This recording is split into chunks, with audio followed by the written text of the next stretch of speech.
You've got something to say, we'll say it. You'll see to play it. Please where grown folks talk. You can sing it, you can preach it. If you feel it, then teach it. Please where grown folks talk. This is a Darling Fortune production, the place where grown folks talk.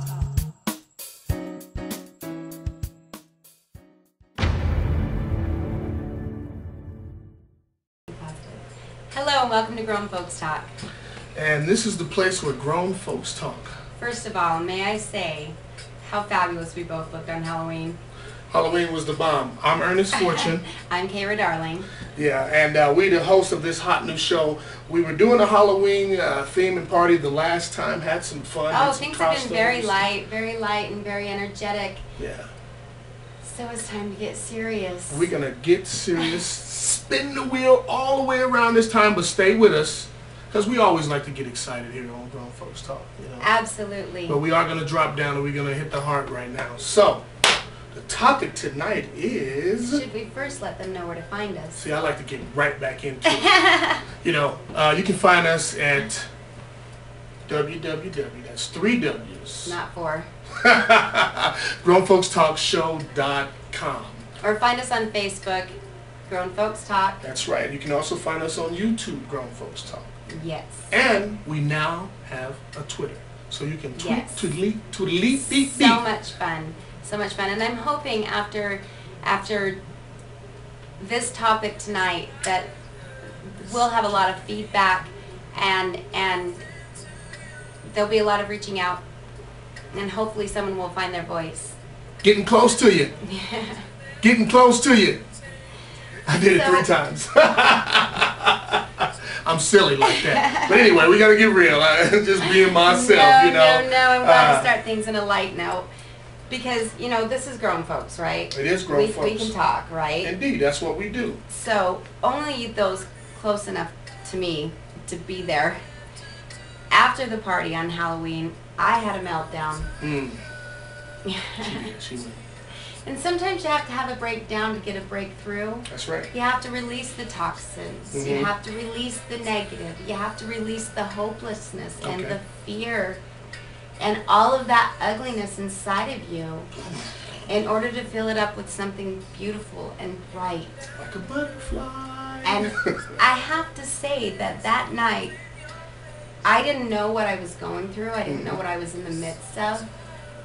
But I released it enough to get some clarity. Okay.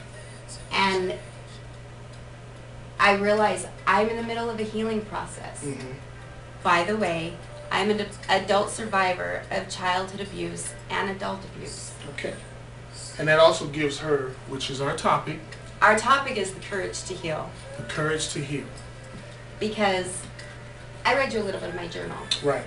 And I believe that healing is the scariest thing to go through. I think so. Because you're finally giving validation that somebody that you loved and trusted broke that trust and hurt you. Yeah. And for what reasons, you don't know. I believe that mine was meant for this. That maybe if somebody understands that there's someone else going through it in the midst of it, willing to admit, I'm not perfect, I'm human, and I had the worst breakdown probably ever in my life and the greatest breakthrough. Okay, and I was there. Oh yes, I was. Yes, but if I mean, not a problem. You know what I'm saying? I mean, that's what friends are for. I mean, that's what about being grown, helping out your peeps. You know what I'm saying? I mean, just saying, hey, I got your back. You know. And it's, you know, the thing is, I got your back. Yes.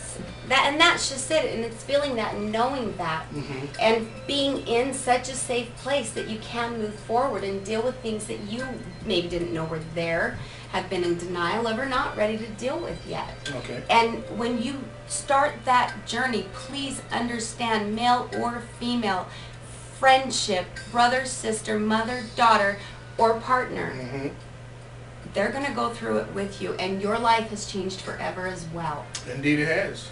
Because if you love them and you are invested in them enough, you have to understand that there's going to be neediness, clinginess, anger, self-absorption, Okay. So how does one, let me ask you this, Miss Stark. How does one have the courage to heal, and you know, you're doing it from the inside when you feel that there's nobody on the outside helping you? How do you build that up from the inside? What makes you, you know, move and want to get that courage up? You either reach a point where you're tired of where you're at. Run down. Or you're tired of being angry. Okay. Or you're tired of feeling ugly. Or one of the biggest coping skills for women, and I don't know about men, but I can tell you from my own experience, I used to weigh over 335 pounds. Okay. So if I'm ugly enough, he won't touch me. That's deep. Fact of the matter is, they still do. I'm an adult survivor too, remember? Indeed, indeed. And it was having the one who was supposed to be my main role model as one of my abusers that I had a completely warped perspective of men. And if honestly, if it wasn't for my main hero in my life, my stepdad, who was my daddy, I wouldn't have the other view of it either. But as a survivor and not having anything credited and not having anything accepted or believed, really, or maybe believed but brushed under the rug, and they throw you in counseling, you're supposed to sit there and talk to some guy or girl you don't know. You have no idea. And your mom who they just is. brushed it under the rug and shrugged you onto someone else. Are you going to talk? No, you're going to cope. Yeah, you're going to cope, adapt to what's going on with that. And again, you're floundering about listening to this Yahoo, and I'm sorry, no discredit to counselors because they have benefited me as an adult. I've gone to see them as adults. Yes. But as a child, you're like, wait a minute, this